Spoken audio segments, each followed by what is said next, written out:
Hi, this is Olivia Mounts, and this is my Week 8 and final discussion board post for American national government.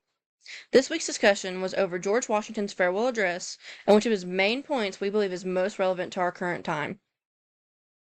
The point that he made, that I believe is still super relevant now, is his warnings about political factionalism. Washington did not want our country to be divided and warned that political parties could lead to the country being disconnected from one another. So, why is this point still relevant?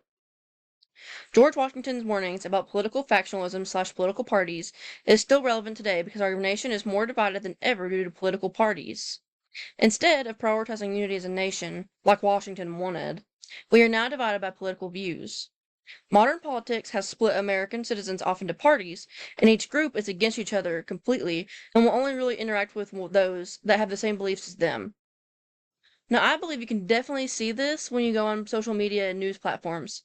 People on social media apps like Twitter, Instagram, and TikTok spread their political ideologies and mainly stay in little bubbles where they only interact with people with the same beliefs as them.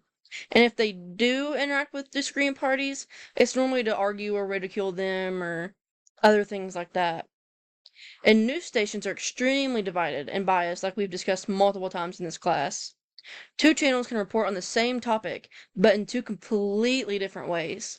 And I never really noticed how bad of a difference it was until we got into class and would see them side by side. It's crazy. And lastly, he warned that parties would prioritize power over the public good, which is exactly what is happening today, I believe. People are so focused on what benefits their party side or what others believe in that nobody really seems to try to find common ground and fight for the common good of our country. Well, that's it for my last discussion board post. Thank you so much for listening.